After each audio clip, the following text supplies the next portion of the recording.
Hello अस्सलाम वालेकुम viewers. हो कैसे हैं आप सब? होपफुली आप सब बिल्कुल ठीक होंगे। अल्हम्दुलिल्लाह मैं भी बहुत अच्छी हूँ। और ये है फ्राइडे की मॉर्निंग, अर्ली मॉर्निंग का टाइम था और एज यूजुअल मैं किचन में ही आपको नज़र आ रही हूँ। सुबह का वक्त था, अपने बेटे के लिए मुझे लंच बॉक्स भी तैयार करने थे और उसके साथ साथ जो है वो मैंने आज अपने लिए भी फटाफट से सुबह सुबह में ही खाना बना लेना था, क्योंकि फिर मैंने जो है वो आज अपनी कॉलेज जाना था। आज कॉलेज का मेरा लास्ट डे था। आज कॉलेज में फेयरवेल फंक्शन था, तो मैंने कॉलेज में आज जाना तो नहीं था, मेरा इरादा नहीं था, लेकिन फिर जो साथ में मेरे और भी जो फ्रेंड्स थे जो मेरे साथ बीएड कर रहे थे, उन लोगों की इंसिस्ट पर जो है वो मैं कॉलेज जा रही थी। तो बस मैं जो हूँ वो आज फटाफट से सुबह सुबह में ही जो है वो खाना बना लूंगी। तो बस इसीलिए मैंने आटा जो है वो ज्यादा ही गूंद लिया था, तो बस जल्दी जल्दी से खाना बना लेंगे। तो देखिए आटा जो मैंने गूंद कर रेस्ट पे रख दिया था, उसके बाद चाय जो है वो मेरी बॉईल हो चुकी थी।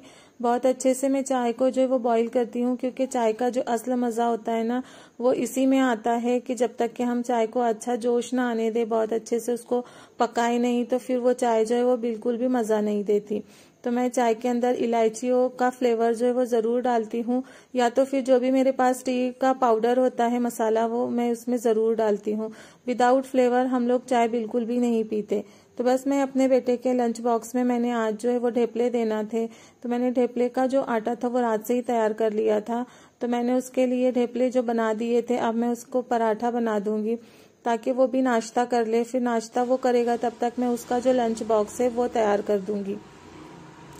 तो बस देखिए आज मैं काफ़ी देर से परेशान हो रही थी, क्योंकि मुझे वॉइस ओवर करनी थी और मोहल्ले में जो है वहाँ अक्सर ही जो लोग होते हैं वो आते जाते रहते हैं, बच्चे जो है वो शोर करते रहते हैं, तो फिर मुझे बिल्कुल भी मौका नहीं मिल पाता है कि मैं जो वॉइस ओवर कर पाऊँ। और मेरे एग्जाम्स भी आने वाले हैं, तो बस मैं जो हूँ फटाफट से वॉइस ओवर करके जो है तो अपने एग्जाम्स की पढ़ाई भी करनी थी मुझे। तो इसीलिए जो आपने जो आवाज़ सुनी वो बस कभी कभी इस तरह से आवाज़ें आती है, तो उनको जो है वो इग्नोर कर दिया करे। तो बस देखिए मेरे बेटे का लंच बॉक्स जो है वो तैयार हो चुका था। मैंने उसको नाश्ता भी दे दिया था ताकि वो अच्छी तरह से नाश्ता कर ले। फिर नाश्ता करने के बाद जो है तो उसकी ऑटो जो होती है वो फौरन ही आ जाती है। तो बस देखिए मैंने आज लंच बॉक्स में उसको पराठों के साथ साथ जो है वो थोड़े से चिप्स भी डाल दिए थे। तो बस देखिए मेरा बेटा जो है वो चला गया था स्कूल। बस अब मैं जो हूँ वो फटाफट से रोटियां बना लूंगी, क्योंकि रोटियों का जो काम होता है ये बहुत ही बड़ा टास्क होता है, क्योंकि फिर दिन भर में जो होती है तो रोटियां जो है वो दोपहर में भी खाने में हम लोग रोटियां ही खाते हैं और रात में भी फिर जो है वो अक्सर मेरे हस्बैंड को तो रोटी ही पसंद है, वो चावल बहुत ही कम लेते हैं। तो इस तरह से हम लोग चावल बहुत ही कम बनाते हैं। तो मैं जो रोटियां हूँ वो एक्स्ट्रा कभी बना लेती हूँ, वरना अगर फिर शाम में मुझे बनाना पड़े तो फिर मैं शाम में भी बना लेती हूँ। तो बस देखिए आज मैंने आटा जो है वो ज्यादा ही गूंद लिया था। तो बस देखिए मेरी रोटियां जो है वो बनने लगी है। और आप लोग ये जो तवा इस तरह से दिख रहा है ये हाफ ही आप लोगों को नजर आ रहा होगा, तो ये इस वजह से है कि मैंने जो ट्राइपॉड लिया था उस पर जो मैं सेटिंग करने लगी थी, तो बस मुझे बिल्कुल भी समझ नहीं आ रहा था कि उसको किस तरह से किचन पे मैं सेट करूँ। तो बस मुझे लगा कि वीडियो जो है वो अच्छी बन रही है, लेकिन फिर बाद में जब वीडियोस पूरी मैंने देखी तो इस तरह से आधी आधी हाफ हाफ जो स्क्रीन थी वो नजर आ रही थी। लेकिन बस आज फिलहाल आप लोग इसी से काम चला ले। इंशाल्लाह मैं अगली वीडियो जो है वो आपको बहुत अच्छे से प्रॉपर रेसिपी के साथ बहुत अच्छी वीडियो दूंगी। तो बस रोटियां जो है वो मेरी बन चुकी थी। अब मैंने अपने लिए भी चाय निकाल ली थी, क्योंकि आज मेरा बिल्कुल भी दिल नहीं चाह रहा था कि मैं जो हूँ वो पराठे के साथ नाश्ता करूँ। तो बस मैं चाय के साथ आज टोस्ट ले लूंगी।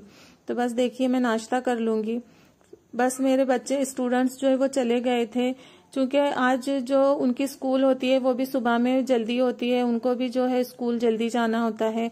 तो वो सुबह में 8 बजे जो है वो आ जाते हैं और मैं उनको 9:45 तक जो है वो फ्री कर देती हूँ, क्योंकि उनका जो स्कूल होता है सुबह में 10 बजे का होता है। तो बस मेरे स्टूडेंट जाने के बाद मैं किचन में आ गई थी और मैं आज बनाने लगी हूँ मटन कढ़ाई। तो बस मटन कढ़ाई की जो रेसिपी है ये बहुत ही क्विक होती है, बहुत ही इंस्टेंट ये बन जाता है, बिल्कुल भी वक्त नहीं लगता। तो बस मेरा आज दिल किया कि मैं जो हूँ वो सिंपल सी मटन कढ़ाई जो है वो बना लेती हूँ। तो बस मैं आप लोगों को इसकी रेसिपी दे दूंगी।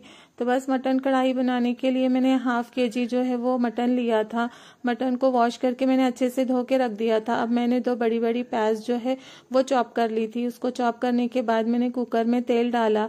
तेल डालने के बाद मैंने उसके अंदर प्याज जो है वो डाल दी थी। प्याज को हमने बहुत ज़्यादा उसमें कुक नहीं करना है, बस उसको हमने सॉफ्ट करना है और उसका कच्चापन ख़त्म हो जाए, बस उस स्टेज पर हमने उसके अंदर गरम मसाला साबुत जो निकाला हुआ था वो डाल दिया और उसके बाद मैंने उसके अंदर गोश्त डाल दिया। गोश्त डालने के बाद हमने उसको भी इतना पकाना है गोश्त को कि उसका जो कलर है वो चेंज हो जाए और उसका जो टेस्ट होता है और एक्स्ट्रा जो स्मेल होती है वो भी इसके निकल जाती है। तो इस तरह से बनाने से जो चिकन कढ़ाई वो बहुत अच्छी बन जाती है। बस उसके बाद मैंने अदरक लहसुन का पेस्ट डाला, थोड़ा सा नमक डाला था और बस मैं इसको जो है वो अब थोड़ी देर पका लूंगी इसी तरह। और फिर इसके बाद हमने इसके अंदर जो है वो टमाटर वगैरह ऐड करने हैं। तो क्योंकि जुमा का दिन था और जुमा के दिन जो वैसे भी रूटीन होती है वो काफ़ी मेरी जो है वो और दिनों से के बनिस्बत मसरूफ़ होती है। तो बस देखिए आज मैं फटाफट से इसीलिए आपको रेसिपी दे रही हूँ। तो ये देखिए मैंने गोश्त के अंदर जो है वो टमाटर डाल दिए थे। टमाटर को हमने बीच में से जो है वो इस तरह से चीर लगानी है कि वो अंदर से भी बहुत अच्छी से सॉफ्ट हो जाए। बस उसके बाद हमने प्रेशर कुकर को बंद कर देना है और 10 से 15 मिनट पकाना है। प्रेशर कुकर की जो भाप थी वो निकल चुकी थी। उसके बाद मैंने उसको देखा तो टमाटर उसमें अच्छे से सॉफ्ट हो चुके थे और गोश्त भी नरम हो चुका था। बस मैंने उस स्टेज पर उसको जो है वो अब एक पैन के अंदर ट्रांसफ़र कर दिया और पैन के अंदर मैंने जो भी गोश्त जो बनाया हुआ था कुकर में उसको डालने के बाद जो है उसके अंदर बेसिक इंग्रेडिएंट्स जो मसाले होते हैं वो डाले।